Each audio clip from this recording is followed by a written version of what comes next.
역대상 16장 25절부터 30절까지입니다. 여호와는 위대하시니 극진히 찬양할 것이요 모든 신보다 경외할 것이며 만국의 모든 신은 헛것이나 여호와께서는 하늘을 지으셨도다. 존귀와 위엄이 그의 앞에 있으며 능력과 즐거움이 그의 처소에 있도다. 여러 나라의 종족들아 영광과 권능을 여호와께 돌릴지어다. 여호와께 돌릴지어다. 여호와의 이름에 합당한 영광을 그에게 돌릴지어다. 제물을 들고 그 앞에 들어갈지어다. 아름답고 거룩한 것으로 여호와께 경배할지어다. 온 땅이여 그 앞에서 떨지어다. 세계가 굳게 서고 흔들리지 아니하는도다. 아멘.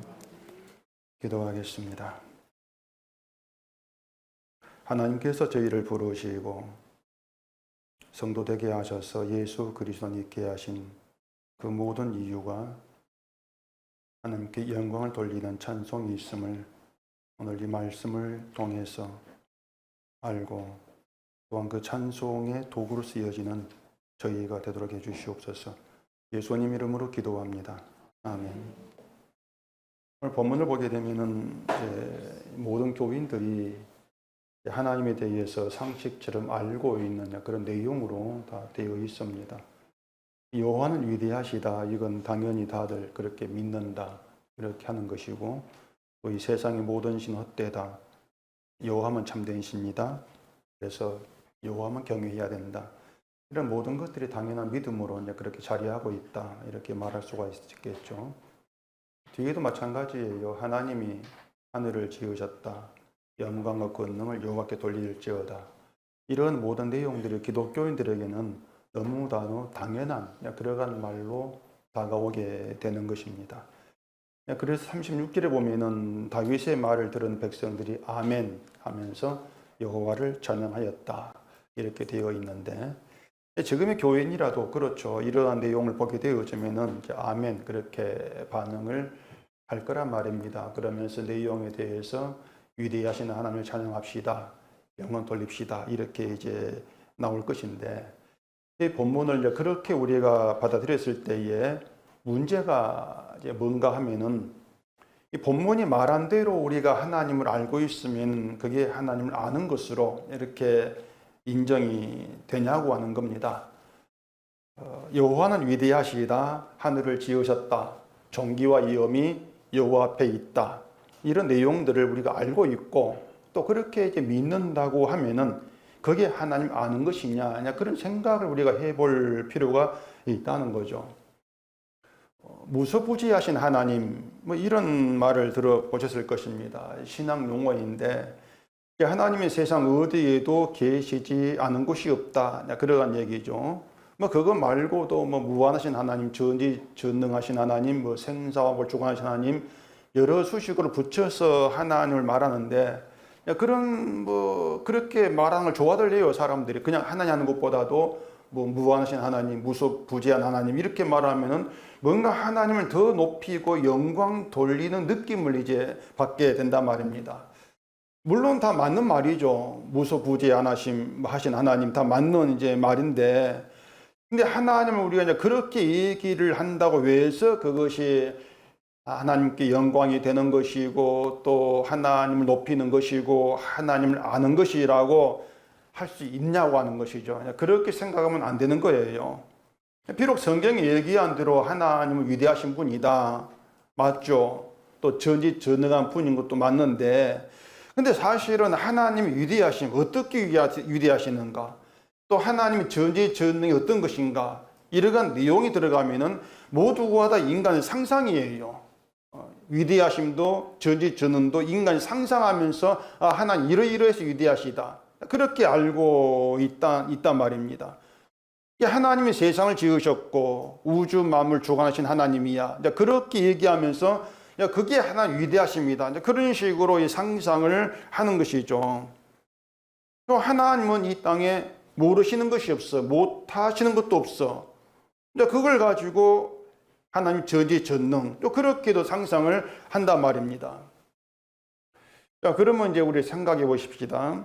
우리가 여호와가 위대하심을 믿습니다. 그러면 여호와가 위대하시다는 것을 어떻게, 무엇으로 알고 있냐고 하는 것입니다. 말씀드린 것처럼 우리가 눈에 보이는 것으로 하나님 위대하심을 알려면은 결국은 눈에 보이는 세상 창조가 아마 유일할 거예요.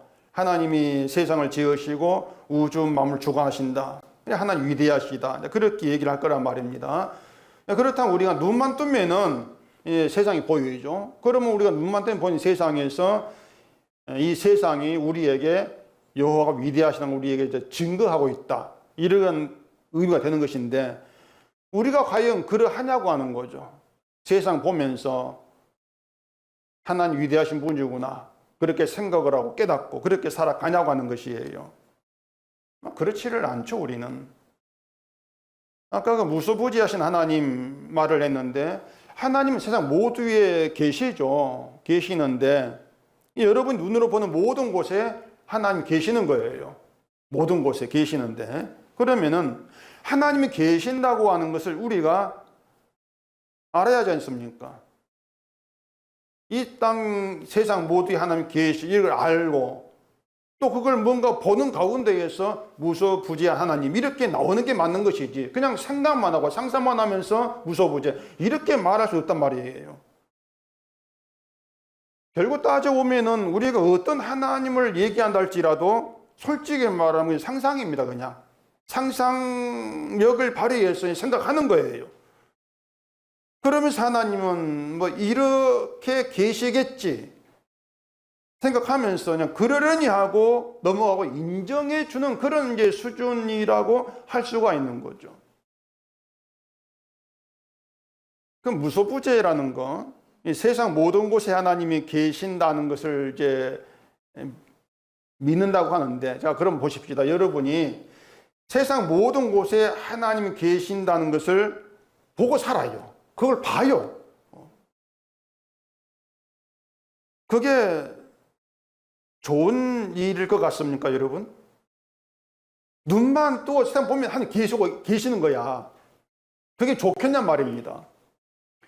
그 좋은 거 아닙니다. 그 힘들어 못 살아요. 눈만 뜨면 하나님 보이면은 매사가 다 하나님 눈치를 봐야 돼요. 집안에 어른이 있는 거 없는 거 차이가 있지 않습니까? 어른이 보이면 눈치를 봐야 되거든요. 물론 요즘엔 눈치 안 본다 하지만 어쨌든 눈치를 봐야 돼요. 어른이 안 보이면 없으면 눈치를 안 봐요. 우리가 죄와 상관없이 산다면 모르겠지만 사는 게 다 죄밖에 없지 않습니까? 죄밖에 없는데 앞을 봐도 하나님이 계시고 뒤를 봐도 계시고 위를 봐도 계시고 아래를 봐도 계시고 어디를 봐도 하나님이 보인다면은 그 눈치를 봐야 되지 않습니까? 죄밖에 지은 것이 없는데 그럼 편하지가 않아요. 안 편해요. 그래 하나님 안 보이는 게 편해요, 사실은요. 근데 지금 여러분이 그 죄만 지으면서도 편히 살지 않습니까? 마음 편하게. 그 이유가 뭐겠어요? 하나님을 보지 않기 때문인 것입니다. 하나님 안 보이니까 편하죠. 그런데도 무소부지한 하나님 이런 말을 하면서 하나님 잘 알고 있는 것처럼 여긴단 말입니다. 그냥 말 안 들어 그냥 상상하는 거예요, 그냥. 제가 참고로 말씀드린다면은 하나님이 세상 모든 곳에 계시는 건 맞습니다. 어디에도 안 계신 곳이 없죠. 무소부지한 하나님 맞아요. 근데 또 한편으로 말하면은 하나님은 세상 어디에도 안 계십니다. 어디에도 계시는데 어디에도 안 계시는 거예요. 어떤 사람이 신천지를 두고 어디에나 있고 어디에도 없다 이렇게 말했어요. 신천지가. 이게 무슨 뜻이냐면 신천지는 어딜 가도 있다는 거예요. 어딜 가도 있는데 자기를 감추고 있으니까 안 보여요. 그래 어딜 가도 없다 이렇게 말하는 것입니다. 좀 비슷한 말 같지 않습니까? 어딜 가도 있는데 어딜 가도 없어요. 이게 하나님도요 어디나 계시는데 자기를 감추고 있지 않습니까? 자기를 감춰요. 그러니까 어디나 계신다고 해서 어딜 가도 하나님을 볼 수 있고 만나는 건 아니란 말입니다. 그러니 어디에나 계시지 아니한다, 어디에도 없다, 이렇게 말할 수도 있단 말이에요. 자, 그러면 하나님은 어디에 계시고 어디에서 만나고 알 수가 있느냐? 하나님이 자기를 감추신다는 것은 하나님 자기를 나타내신 곳에만 계시는 뜻이거든요. 하나님이 자기를 나타내시는 거예요. 어떻게? 말씀으로. 하나님은 말씀으로 자기를 계시합니다. 요한복음 1장 1절에 태초에 말씀에 계시니라, 이 말씀이 하나님과 함께 계시더니 이 말씀이 곧 하나님이시니라, 이렇게 말했지 않습니까? 말씀이 하나님이란 말이에요. 말씀이 하나님과 함께 계셨고 말씀이 곧 하나님인데, 이 말씀이 그냥 하늘에 계신 것이 아니고 육신이 되어서 우리 가운데 거하셨지 않습니까? 그분이 예수님이잖아요. 그러니까 예수님 자기를 하나님이 자기를 예수님을 보내어서 이 땅에 나타내신단 말입니다. 예수님이 하나님이 자기 계시예요. 예수님이. 그렇기 때문에 예수님을 아는 게 곧 하나님 아는 것이고, 예수를 보는 게 하나님 보는 거죠. 세상 보면서나 하나님 봤다, 그렇게 말하지 말라는 거예요. 요한복음 14장에서 빌립이 예수님에게 아버지를 우리에게 보여주시옵소서, 이렇게 말합니다. 아버지를 보여달라. 예수님이 하나님의 아들이니까, 아버지가 하나님이니까 아들이면 그 아버지를 우리 좀 보여주세요. 볼 수 있지 않습니까? 이렇게 말한 것이죠. 예수님이 나를 본 자는 아버지를 보았다. 나를 본 자가 아버지를 본 거야. 근데 어찌 나를 아버지를 보이라고 하느냐, 이렇게 말씀했잖아요. 나를 본 자가 아버지를 봤다. 그게 뭐 예수님의 얼굴이 아버지와 뭐 닮았으니까 예수를 보고 아버지를 보는 것으로 여겨, 그런 뜻이 아니거든요. 예수님과 아버지는 뭐 우리처럼 유전학 관계가 아니거든요. 그렇잖아요. 영이신데. 근데 예수님이 나를 본 자가 아버지를 봤다. 그게 이제 무슨 의미냐고 하는 것이죠. 그게 예수님 모습을 의미한 게 아니라면은 오늘 우리도 예수를 보는 게 아버지를 본 거예요. 예수를 보는 게. 그래서 그 하나님을 존재론적으로 생각하면 안 되는 겁니다. 이 설교 초반부터 좀 어려운 말이 나온가 싶은데 좀 조심스러운데, 그 존재론적, 하나님을 이제 그 존재론적으로 생각을 하면은요, 나를 본 자는 아버지를 보았다, 이 말이 이해가 안 되는 겁니다. 자, 예수님은 육신으로 이제 계시고 하나님 영이신데 몸이 없는데 어떻게 육신의 예수를 본 것이 아버지를 본 것이 되는가, 이런 의문이 들 수밖에 없어요. 예수를 봐야 머리카락 뭐 노랗겠죠? 노랗고 뭐 얼굴이 생겼고 키가 몇 센치고 그렇게 볼 뿐인데, 아니 그걸 보고 그래 하나님 모습이 이렇고 키가 붙고 이렇게 나온 건 아니지 않는가, 이렇게 의문이 될 수밖에 없단 말이에요. 존재론적으로 보면 아들과 아버지가 달라요. 예수님과 하나님이 달라요. 육이고 영이니까. 그럼 어떻게 봐야 되냐? 어떻게 봐야만이 예수를 본 것이 아버지를 본 게 되느냐? 요한복음 14장 가보십시다. 요한복음 14장 10절입니다. 나는 아버지 안에 있고 아버지는 내 안에 계신 것을 내가 믿지 아니하느냐? 내가 너희에게 이르는 말이 스스로 하는 말이 아니라 아버지께서 내 안에 계셔 그의 일을 하시는 것이라. 내가 아버지 안에 있고 아버지께서 내 안에 계심을 믿으라. 그렇지 못하겠거든 행하는 그 일을 인하여 나를 믿으라. 나는 아버지 안에, 아버지는 내 안에 계신다, 이렇게 말하는데, 이게 이제 아까 말씀드린 것처럼 존재론적으로는 해석이 안 돼요. 존재론적이라면 내가 존재하고 아버지가 존재하시는데, 이게 어떻게 내 안에 아버지가 계셔? 이게 이제 해석이 안 되는 것이죠. 그래 예수님이 이것을 어떻게 말씀하는가 하면은 일하시는 거예요. 예수님이 일하시는 것이 예수님의 뜻으로 스스로 하는 일이 아니고 예수님 자기 일이 아니고 아버지 일이다. 아버지가 내 안에 계셔서 아버지의 일을 하시는 것이다. 그러니까 예수님이 하신 말씀들, 이 모든 것들이 아버지 일을 내가 말하는 것이야. 그 말씀이란 말입니다. 그러니까 아버지의 일을 아들이 하는 것을 두고 나는 아버지 안에, 아버지는 내 안에, 이렇게 말씀하는 거예요. 일하심이 같다 그 말입니다. 아버지의 일을 아들이 하고 있다 그 말이에요. 그 일하심 가운데 그 일하심이 하나란 말입니다. 내 안에 아버지가 일하시는 것이야. 그걸 얘기하고 있는 것이죠. 그러면은 아들이신 예수님이 하는 일을 보는 거, 그 하는 일을 아는 게 아버지를 아는 것이고 아버지 하늘 보는 거예요. 예수님이 일을 보는 것이. 그렇다면은 예수님이 하는 일을 알아야만이 하나님을 안다, 이렇게 말한단 말입니다. 그렇게 얘기할 수 있는 것이죠. 이해가 되십니까? 제가 이 말씀을 지금 드리는 이유는 이 본문에서 얘기하고 있는 하나님은 위대하시다, 그 모든 본문 내용들을 말씀이 육신이 되어서 우리 가운데 거하신 예수님이 하신 일에서 찾아야 돼요. 위대하심도 존귀도 위엄도 영광도 모든 것들을 우리가 상상하면서 위대하신 것이 뭘까, 존귀가 뭘까, 그렇게 나갈 문제가 아니고요. 하나님이 자기를 계시하신 예수님의 일을 통해서 알아야 한다 그 말입니다. 그래야 그게 답이 되는 거예요. 왜냐하면 예수님의 존귀, 위대하신 모든 것들이 예수님의 일에서 드러났기 때문에.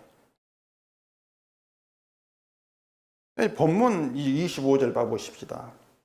여호와는 위대하시니 극진히 찬양할 것이요 모든 신보다 경외할 것이며 만국의 모든 신은 헛것이나 여호와께서는 하늘을 지으셨도다. 존귀와 위엄이 그의 앞에 있으며 능력과 즐거움이 그의 처소에 있도다. 이런 내용들을요, 그 막연하게 이제 상상하려고 하지 마시고, 말씀드린 것처럼 하나님이 자기를 나타내신 방식이 뭔가, 이것부터 우리가 생각을 해야 한다는 것입니다. 하나님이 자기를 말씀으로 나타내시다겠지 않습니까? 그리고 말씀이 육신이 되어 우리 가운데 오신 분 예수님이라고 했으니까 예수님에게서 이 본문이 얘기하고 있는 하나님을 찾아야 한다는 것이에요. 아시겠죠? 여호와는 위대하시다는 것도, 만국의 모든 신 헛되다는 것도, 존귀와 위엄이 하나님 앞에 있다는 것도, 능력과 즐거움이 하나님의 처소에 있다는 것도, 모두가 다 예수님께서 육신일 때 오셔서 하신 일, 십자가죠.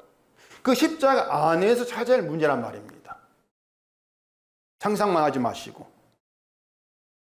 그렇기 때문에 여호와가 위대하시다는 걸 알려고 세상 둘러볼 필요가 없는 거예요. 이 세상이 하나님이 지으신 거 맞지만은 그 지으신 그것만 가지고 야, 하나님 위대하시다 이렇게 말할 내용이 아니란 말입니다. 그것만 가지고는 하나님 존귀하신 위엄 이런 게 나와지지가 않아요. 하나님이 위대한 그 자리에 존귀함이 있고 영광이 있고 위엄이 있고 다 들어있는 거예요.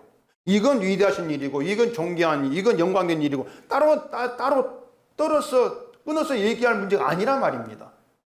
아시겠죠? 이 십자가 안에 그 모든 게 들어있는 거예요. 그렇게 들어가 보셔야 되죠. 여러분이 가을에 그 단풍 들었을 때 설악산 가본 적 있는지 모르겠는데 제가 딱 한 번 가본 적이 있습니다. 뭐 설악산 여러 번 가보긴 했는데 단풍 들었을 때 아주 절정기 때 가본 거 한 번 있어요. 어디에 가봤는가, 그 TV 애국가 나올 때 그 배경화면에 그 단풍 나오지 않습니까? 설악산이거든요. 거기 딱 가봤어요. 딱 가보고 입이 딱 벌어집니다. 감탄이 절로 나와. 그걸 보고 뭐 그냥 있을 사람이 없어요. 기독교인이라면은 야, 하나님이 이런 세상을 창조하셨나, 정말 위대하시다, 그런 거 감탄이 안 나올 수가 없습니다. 정말 좋아요. 가보세요. 진짜 좋습니다. 근데 그게 말이 안 되는 게요, 이 세상이 그 설악산처럼 다 아름다운 게 아니지 않습니까? 그렇잖아요. 설악산 같은 경치가 있는 반면에 황폐한 것도 있어요. 광야처럼 말이죠. 사막이 또 있지 않습니까? 근데 그 사막 황폐한 걸 보면서 하나님 위대하시다, 아름답다, 그런 찬송이 나오는 건 아니잖아요. 하나님이 지은 세상을 보고 위대하시다 찬송이 나오려면 다 세상 모든 게 다 그렇게 다가와야 되죠. 그게 아니란 말이에요. 그래서 이 하나님에 대한 것들은 일단은 우리가 눈으로 보고 확인할 수 있는 것은 아니다, 그렇게 아시란 말이에요. 자꾸 눈으로 보고 확인하려고 하지를 마시란 말입니다. 위대함이든 존귀든 무엇이든지 간에 자꾸 내가 보고 체험해서 확인하고 알려고 하지 마시고 예수님께서 하신 이 일에 찾는 게 정확하다. 예수님 일이 있으니까 그 일에 찾아라. 십자가에 하나님의 위대하심이 있고 존귀함도 있고 위엄도 있고 영광도 있다. 그래서 예수님의 십자가에 오늘 본문 내용이 다 들어있다고 보시면 돼요. 그러니까 위대함이 뭘까? 그렇게 따로 생각하지 마세요. 머리만 아파요. 십자가를 알면 다 되는 거예요. 이걸 이제 차근차근 생각해 보려고 하는 겁니다. 자, 하나님이 유다를 이제 범죄함으로 인해서 바벨론에 포로되게 이제 하셨습니다. 그러면 이걸 이제 거꾸로 생각해 봅시다. 범죄함으로 포로되게 했다. 그러면은 유다가 범죄하지 않았다면은 망하지도 않고 포로되지도 않았을 것인가? 그렇게 말하는 게 맞겠습니까? 범죄함으로 포로됐으니까 범죄하지 않았다면은 포로되지도 않고 망하지도 않았을 것 아니냐. 그렇게 말한다면 한 가지 사실을 간과한 겁니다. 뭐겠습니까? 인간은 범죄하지 않을 수가 없다. 이걸 간과한 거예요.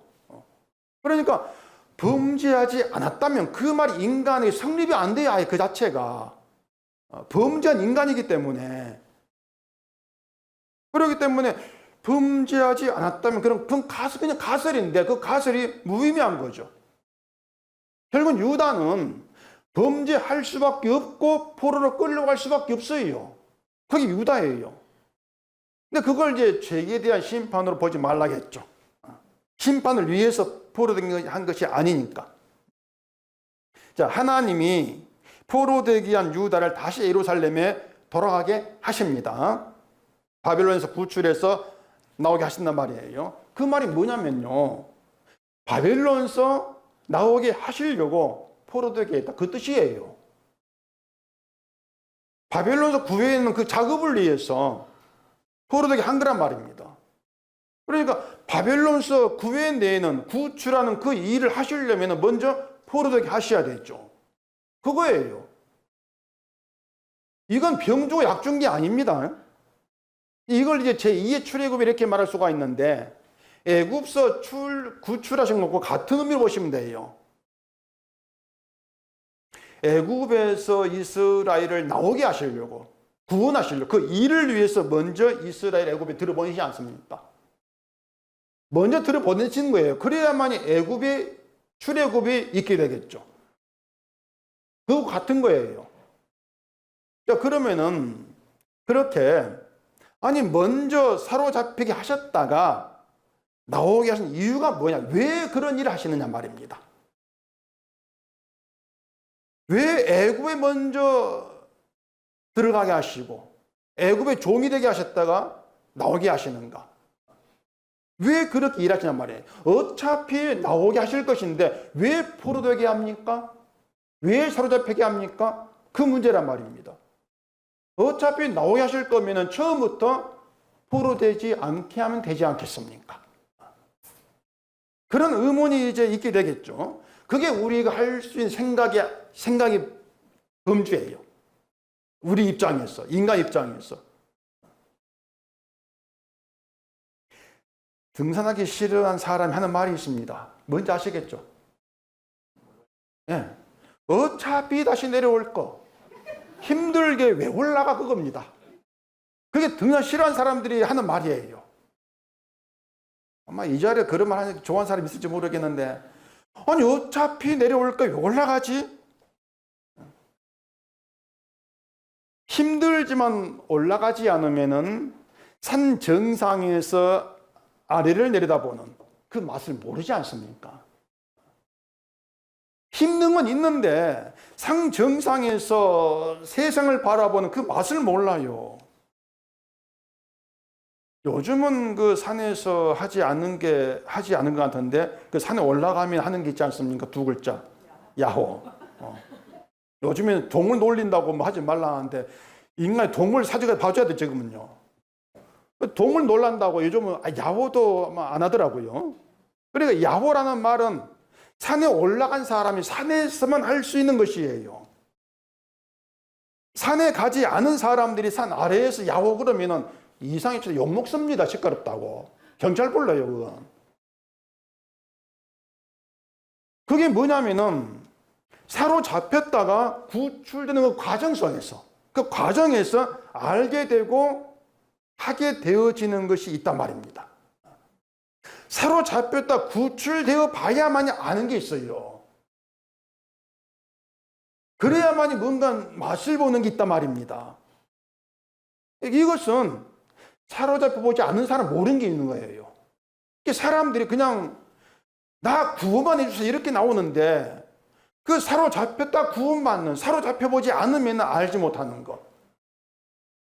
결국 하나님은요, 너 고생한다 올라가지 마, 그냥 이 땅 밑에 편히 살아, 그렇게 하시는 것이 아니고요, 네가 올라가 봐야 아는 게 있어.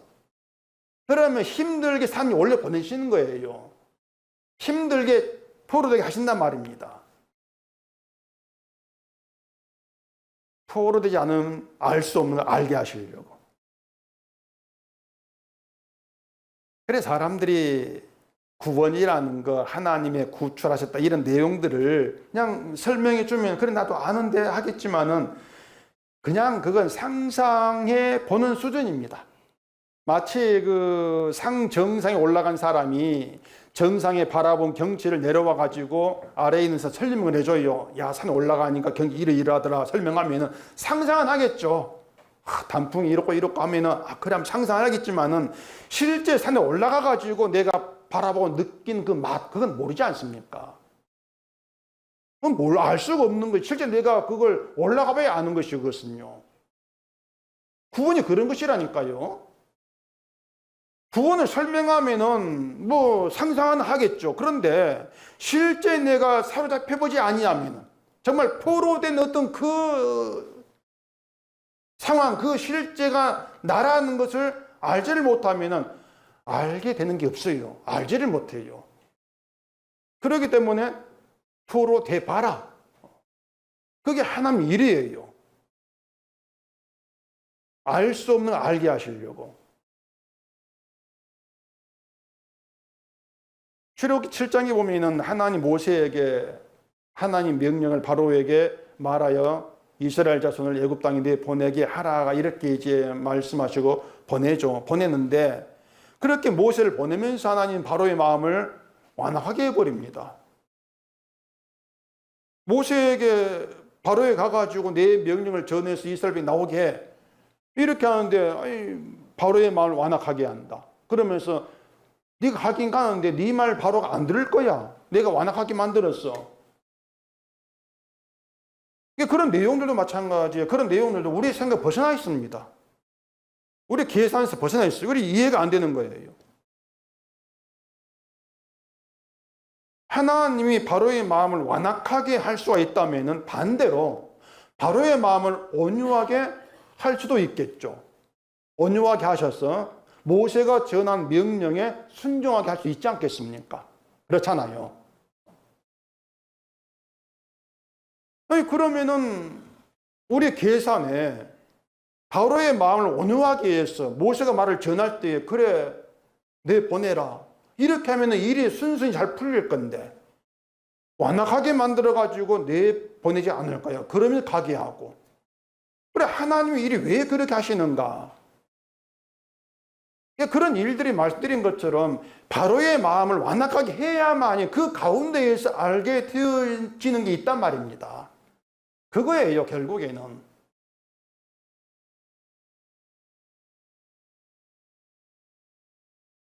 그러니까 우리가 하나님의 어떤 권능, 능력 이런 것들을 말씀드린 것처럼 바로의 마음을 온유하게 해가지고 백성 내보내게 하는 거, 그렇게 하면 하나님 권능, 능력 이렇게 우리는 자꾸 생각을 하려고 하는데, 하나님의 구원이 그런 방식으로 행해진다면은 이스라엘은 애굽에서 나왔다, 그걸로 끝이죠. 그냥 다른 게 없어요. 하나님의 권능으로 바로의 마음을 온유하게 해서 이스라엘 내보내기 위해서 나와서 구출됐어? 그럼 더 다른 게 없어요. 그냥 구원받았어. 그게 전부란 말입니다. 그게 문제라니까요. 그러면 이제 뇌 속에 품고 있는 뭔가 그게 없는, 내용이 없는 거예요. 중요한 내용이거든요. 구원받았다면 그 구원 내용이 품고 있어야 돼요. 근데 지금의 교회는 그걸 아예 생각지를 않습니다. 그죠? 구원 받으면 되는 것이지, 뭐 구원받은 내용 품고 있어. 이게 무슨 말인지를 몰라요. 자꾸 왜 고함이 나오는지 모르겠는데, 이 사람들이 교회를 나오면서 말이죠, 예수 믿고 천국 가면 된다고만 생각을 합니다. 교회 나오면서 나 예수 믿고 천국 가면 되지, 그것만 생각을 해요.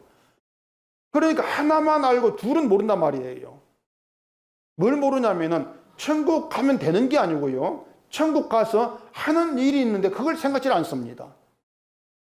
여러분, 천국 가면 하는 일이 있습니다. 여러분이 천국 갔다 치고, 뭐 갈장을 모르겠는데 죄송합니다. 천국 갔다 치고 천국 가가지고 하는 일이 뭔지 아십니까, 여러분? 예? 예? 찬양. 갈만하다. 뭐, 찬송해요. 찬양을 해요. 천국 가가지고 찬양을 한단 말입니다. 그 찬양이, 찬송이 우리가 예배 때 부른 그런 찬송이 아니거든요. 뭐, 천국 찬송가 들고 가겠습니까? 아니에요.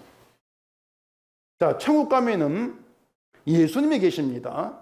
예수님이 계시는데, 그냥 예수님이 아니고 죽임을 당하신 예수님을 계세요. 죽임을 당하신 예수님, 잘 들으셔야 돼요. 자, 예수님이 부활하시고 천국 가셨다고 해가지고 죽임을 당한 일이 없던 일이 된 게 아니란 말입니다. 죽임을 당한 일이 세상 일로 끝나는 게 아니에요. 천국까지 계속 이어지는 거예요. 자, 만약에 예수님의 죽으심이 세상 일로 끝나버린다, 천국 가면은 예수님이 죽으심이냐, 그건 필요 없어, 이렇게 되어진다면 천국 가서 뭘 찬송하겠습니까? 뭘 찬송해야 되겠어요? 예수를 찬송하는데 어떤 예수를 찬송하냐, 그 말입니다. 천국 가가지고. 그 문제가 있단 말이에요. 죽임을 당하신 그 일 속에 하나님의 사랑도 공을 다 들어있는데, 그 죽임 당한 십자가 이 땅으로, 이 세상으로 끝났어, 천국 가면 그냥 필요 없어, 이렇게 되어진다면은, 아니 그럼 천국 가가지고 예수를 찬송할 때 어떤 예수를 찬송하냐, 그 말이에요.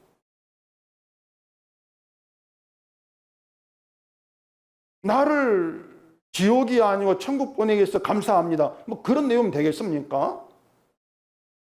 천국 가서도 예수의 피로 인한 찬송이 있게 되는데, 그런 그 피를 찬송한다면 죽임을 당한 예수가 나올 수밖에 없는 거예요. 우리 천국에까지 계속 있는 게 십자가란 말입니다. 표정 봐, 저 말이 맞나 싶은데 맞아요. 요한계시록 가보십시다. 제가 말씀드릴게요. 요한계시록 5장입니다. 요한계시록 5장 11절. 내가 또 보고 들으매 보좌와 생물들과 장로들을 둘러선 많은 천사의 음성이 있으니 그 수가 만만이요 천천이라. 큰 음성으로 이르되 죽임을 당하신 어린 양은 능력과 부와 지혜와 힘과 존귀와 영광과 찬송을 받으시기에 합당하도다 하더라. 내가 또 들으니 하늘 위에와 땅 위에와 땅 아래와 바다 위에와 또 그 가운데 모든 피조물이 이르되 보좌에 앉으신 이와 어린 양에게 찬송과 존귀와 영광과 권능을 세세토록 돌릴지어다 하니 네 생물이 이르되 아멘하고 장로들은 엎드려 경배하더라.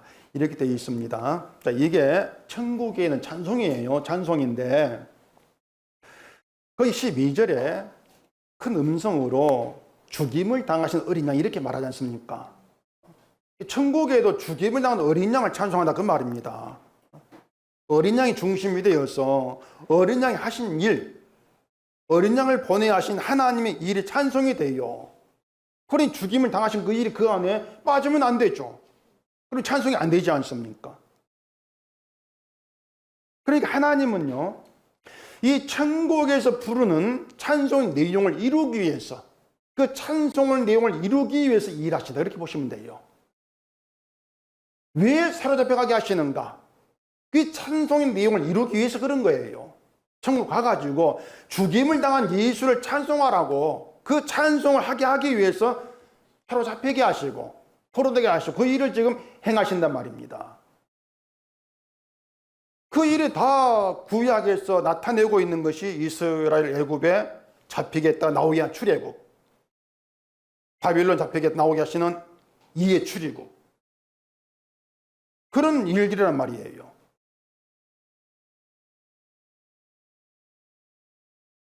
그래 모두가 다 같은 맥락에서 십자가로 이렇게 이제 연결되어 있는 것이죠.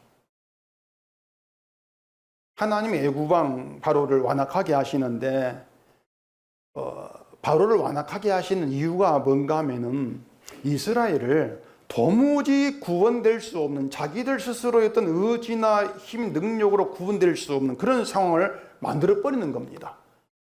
빈틈없이 그런 상황으로 만드는 거예요. 모세가 바로에게 가면서 내가 혹시 말을 잘하면은 바로가 보내주지 아니할까, 그런 기대까지도 꺾어버린단 말입니다. 완악하게 하심으로써.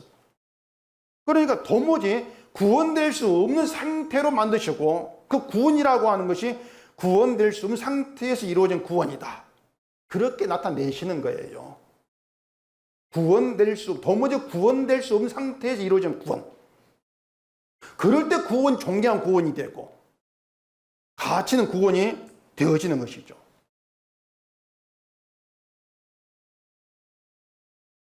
로마서 9장 가보십시다. 로마서 9장 15절입니다.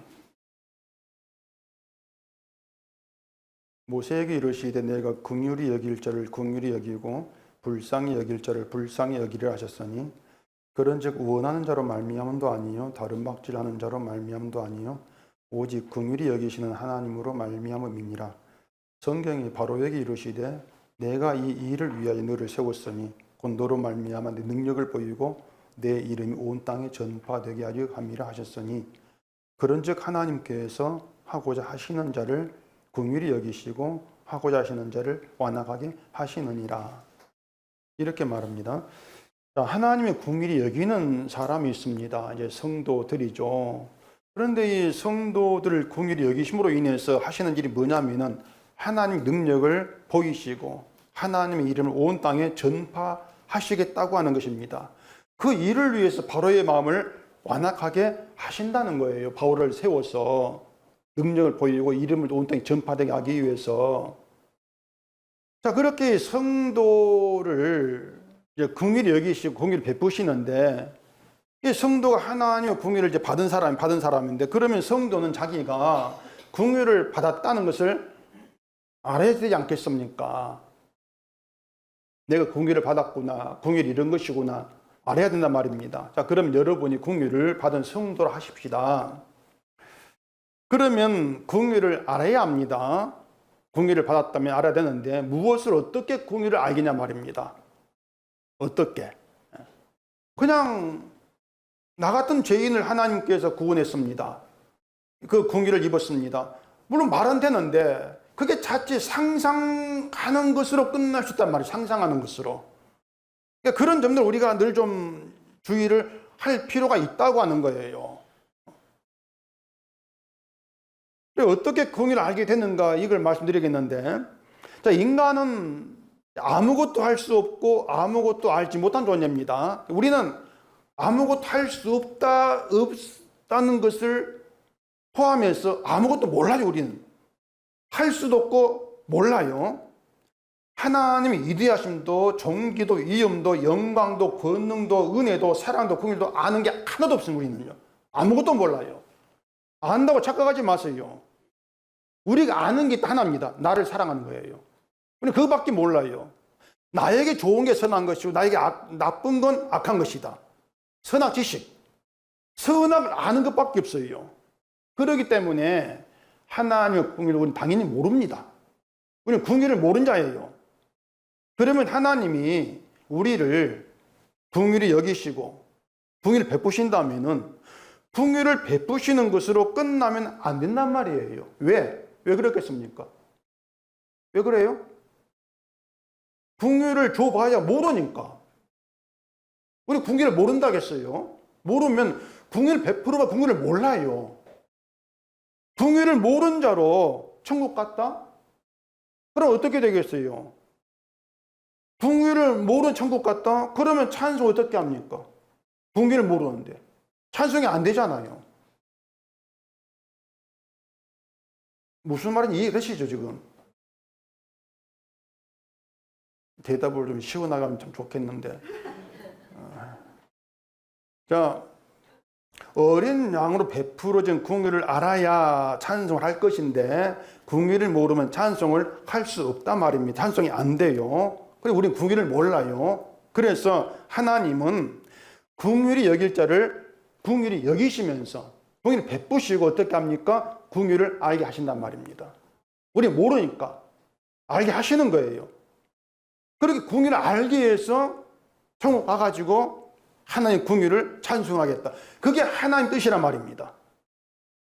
그렇게 우리에게 궁유를 알게 하기 위해서 동원되는 것이 바로 완악함이에요. 궁유를 알게 하려고. 하나님이 하고자 하시는 일을 궁유히 여기시고 하고자 하시는 일을 완악하게 하시는데 완악함을 통해서 궁유를 나타내신단 말입니다. 완악함을 통해서.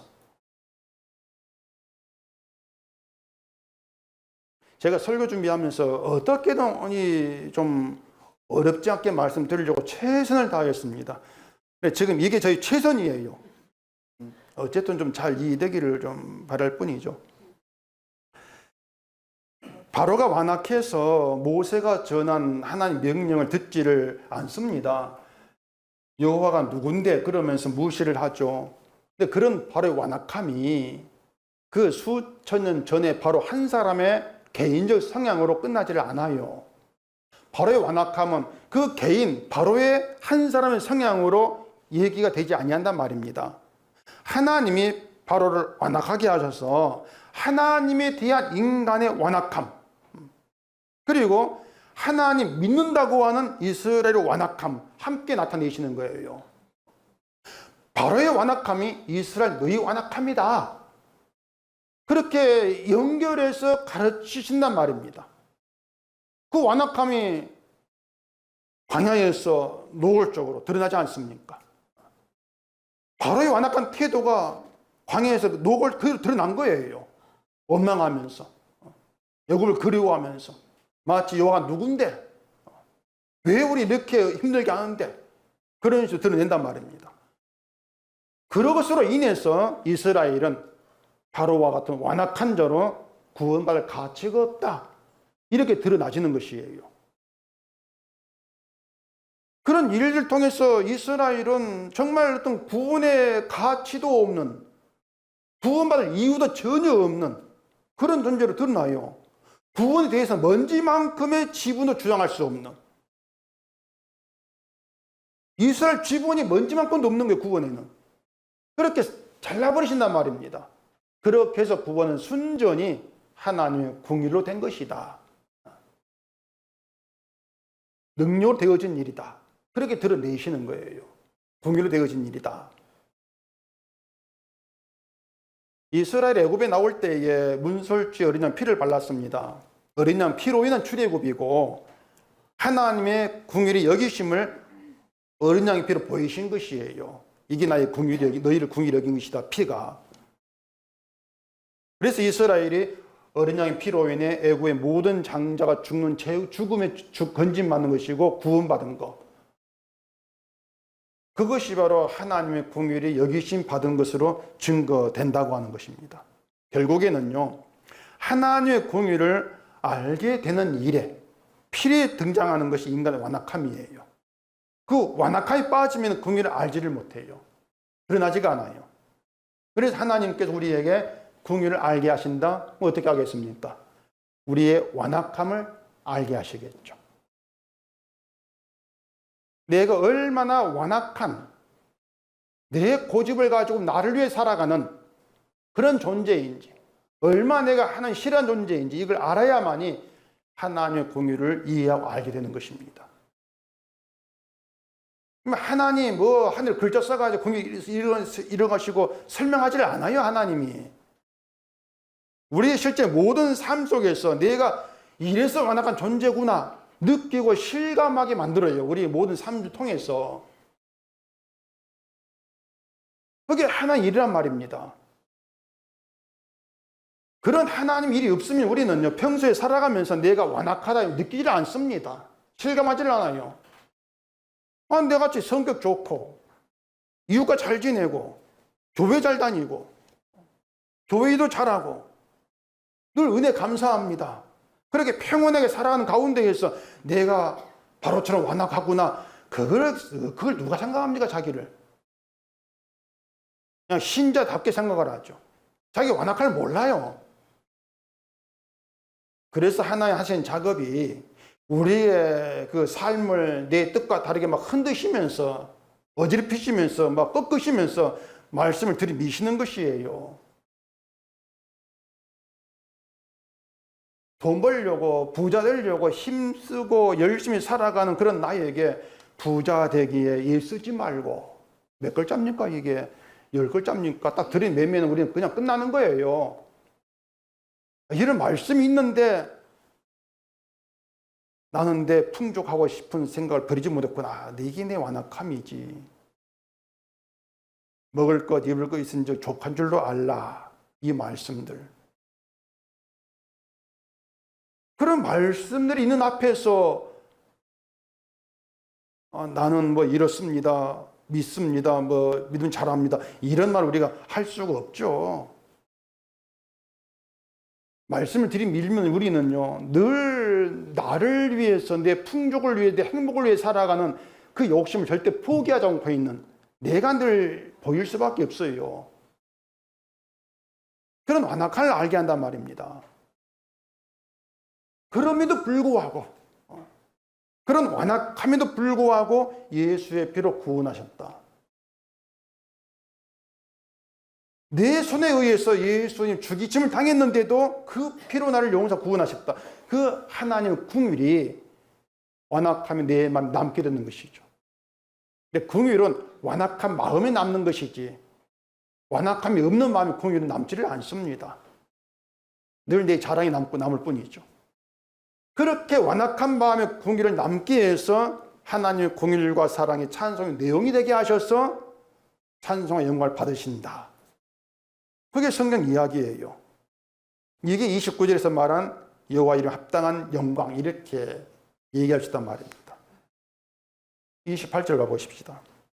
여러 나라의 종족들아 영광과 권능을 여호와께 돌릴지어다. 여호와께 돌릴지어다. 여호와의 이름에 합당한 영광을 그에게 돌릴지어다. 제물을 들고 그 앞에 들어갈지어다. 아름답고 거룩한 것으로 여호와께 경배할지어다. 이 모든 내용들 아까 말씀드린 것처럼 십자가의 이야기입니다. 이것은 다.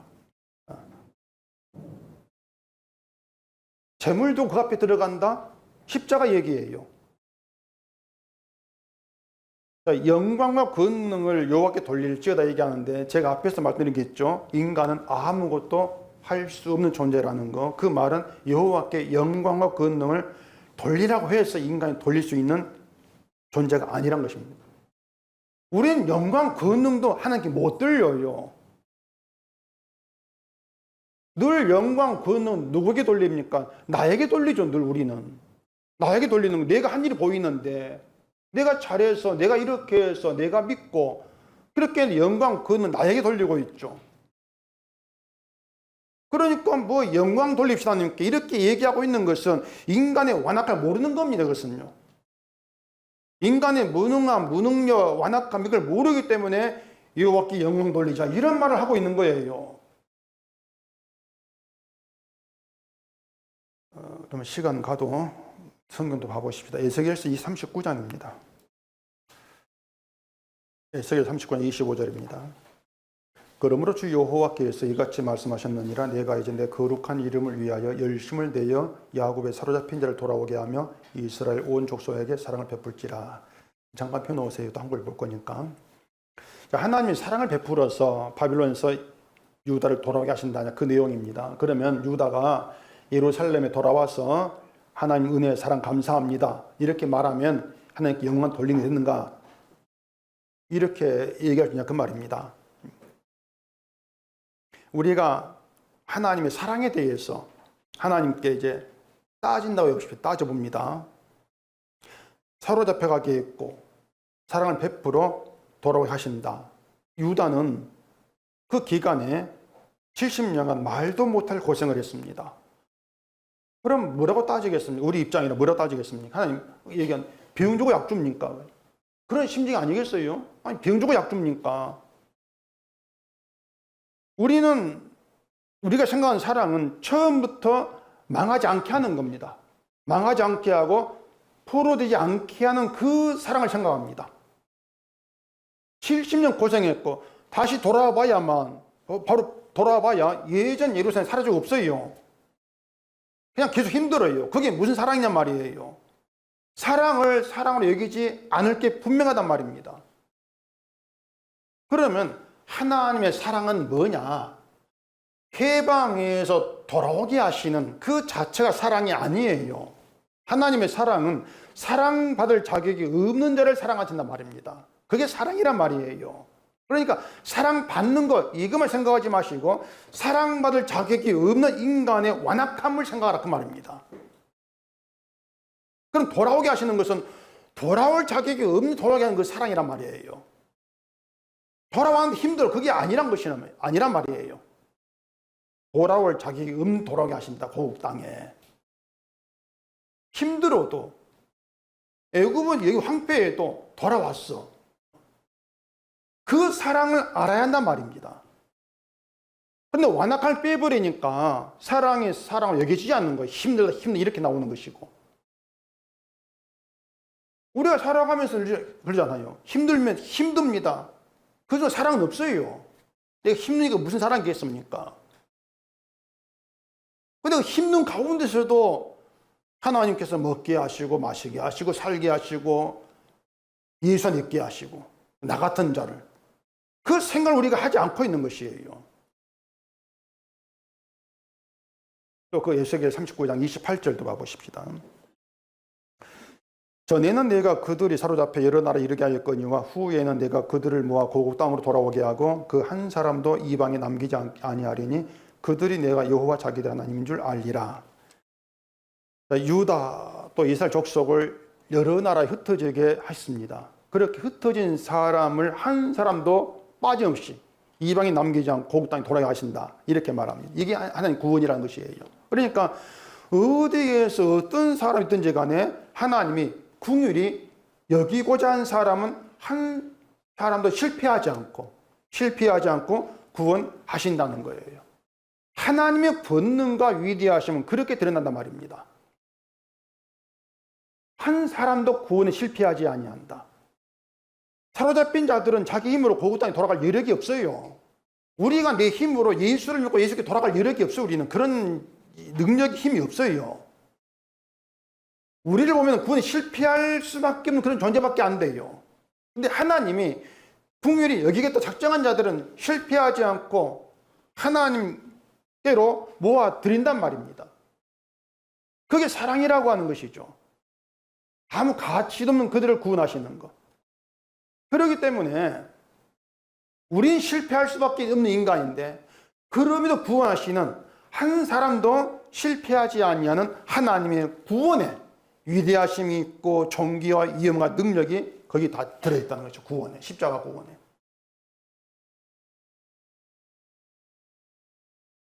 그 구원의 완성 십자가지 않습니까?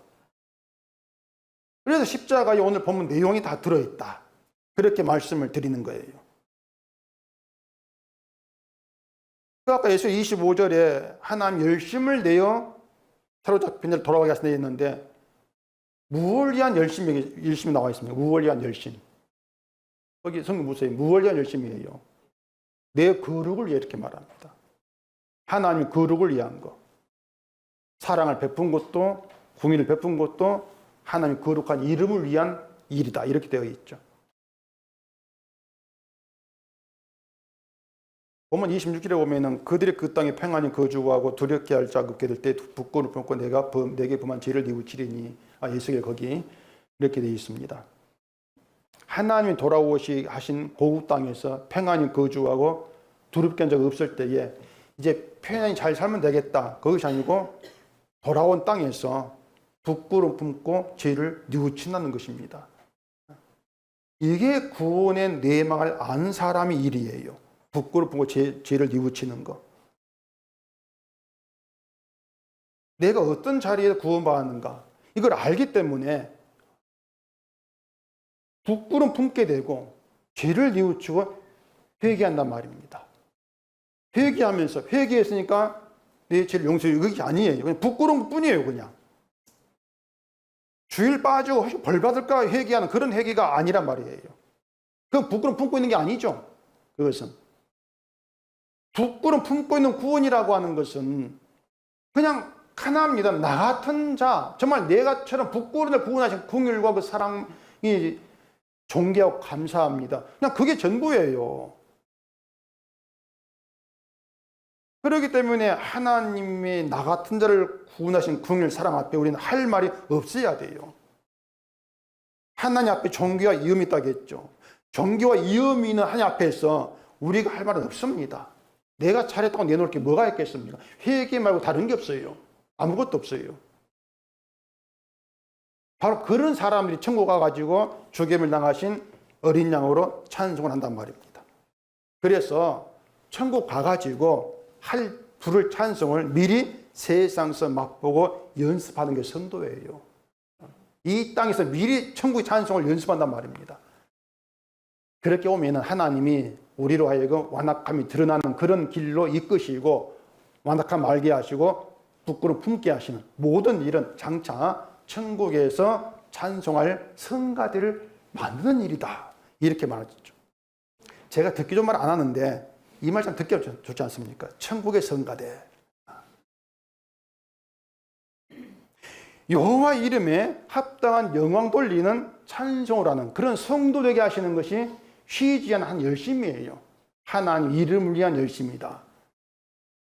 궁을 베푸시고 우리를 예수 안에 있게 하셔서 오늘 죽어도 천국 가는 그런 복된 존재로 만들어 놓으시고 내가 어떻게 구원받고 천국 가는가 그 모든 내막을 알게 하시는 것이죠. 그리고 예수를 보내시고 예수로 인하신 여호와 이름에 합당한 영광을 돌리게 만드신단 말입니다. 그렇게 하나님의 존귀한 긍휼을 담는 그릇으로 부름받고 성도 되게 하신 그 하나님 뜻을 아시고 하나님을 찬송하는 그 역할을 잘 해나가시기를 바랍니다. 기도하겠습니다. 우리 아버지 하나님, 원악한 자리에서 나를 바라보게 하시고 그 자리에 베풀어진 긍휼을 아는 저희가 되게 하시옵기를 원하옵니다. 우리의 마음에 남긴 긍휼을 품고 천국에 가서 죽임을 당하신 여호와를 예수를 찬송할 수 있는 저희가 되도록 우리를 늘 사랑 가운데 이끌어 주시옵소서. 예수님 이름으로 기도합니다. 아멘.